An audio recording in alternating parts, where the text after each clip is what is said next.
coordinator, and obviously glad to have him back and appreciate all the great work he is doing for us during his time here. We will go ahead and turn it loose. I know we're bouncing from 1-1, so We'll go ahead and get started. Questions?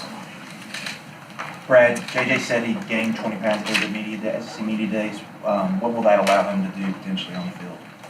Yeah, whenever you add good weight and you can continue to stay strong and fast and explosive, that added girth, allows you to hold point better in the run game. It gives you a little bit more push, when you go speed to power in the pass rush. So there's a lot of obviously added benefits to that. There's obviously a lot of, the comparisons that, when Josh made that jump between his junior and senior year, and you could see he was just able to play stouter.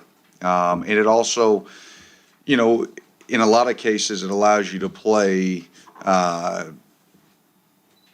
with less injury. You're a little bit less frail's not the word, but you've got more density to you. And so hopefully, a lot of, sort of the injuries he's dealt with have sort of been unlucky. It hasn't been really due to size, but, it'll allow him to play more snaps. We talked with Coach Stoops about Deion Walker and what you guys are expecting from him this year.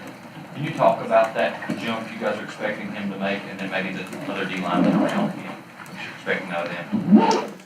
Yeah, every player here, and it's not just Deion, that when they're a freshman going into their sophomore year, you're hoping for big jumps. Obviously, he came sort of strong out of the gate, and that's a testament to him and his work ethic, and sort of how he approaches the game. But now, it's time to take that next step, from good to great and great to elite. Those kind of players take those steps. And it doesn't just happen just because you're a year older.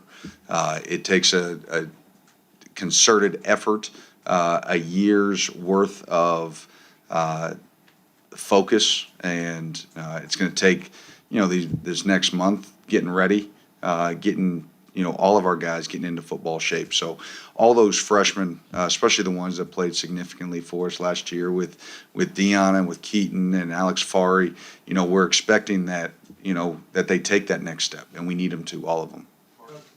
The secondary looked good in that open practice back in the spring. How have you seen them come along, especially losing Keidron and Carrington? How are they coming along? Yeah, that's a group I think that that has a chip on their shoulder.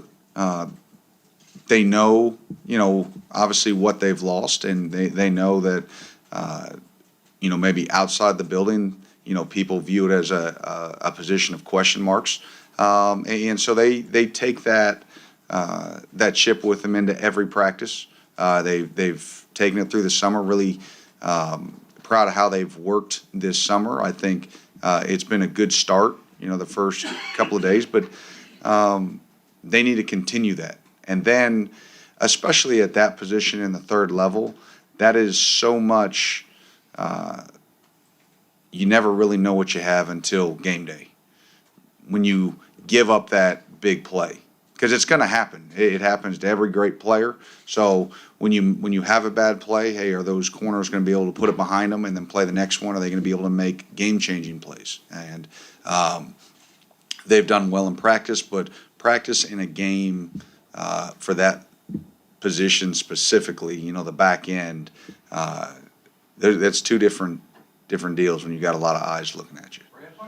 We're having Alec Geiger. Is he back 100% and everything now? Yeah, he's been moving around really good. Obviously, really excited to have him back. He looks fresh, and so a good first couple of days. He hasn't, and obviously a question you can ask him, but it hasn't seemed to have any kind of residual effect. It'll be good. We'll put pads on, see how that load goes. We've been really smart and conscious about how we've progressed that, but I expect big things from him this year. What did you like about Avery Rayner when you got him in the transfer portal this spring, and just kind of how does he fit into this the first week?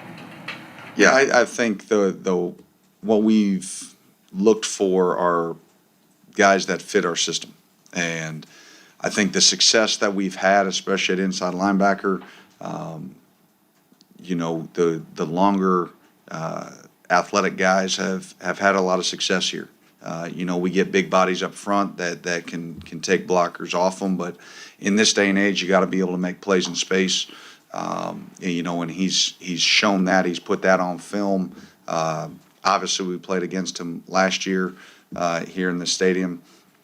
So, no, but there are parts of his game, and he knew, you know, coming in that that we wanted to really improve upon. And you know, I think he's embraced that. Like, that was part of the reason he came. You know, it wasn't, hey, we're not just going to tell you how great you are. Hey, listen, this is what you get better at. Hey, we need to put on some weight. Hey, we need to take on be stronger and more physical. And we haven't been in pads, but you can see a willingness, which is I'm excited about. Like, he's tried to take those things, you know, to heart. Again, as we put pads on, and then we, you know, here in a little bit, we scrimmage and we go live, we'll really see what we have. Brad, speaking of weight, is Octavius Huxley guy back where you want him, close to where you want him? Kind of where's he at going this season? Yeah, he's pushed it in the right direction. You know, I think obviously he got you know, too light last year, and he knows that.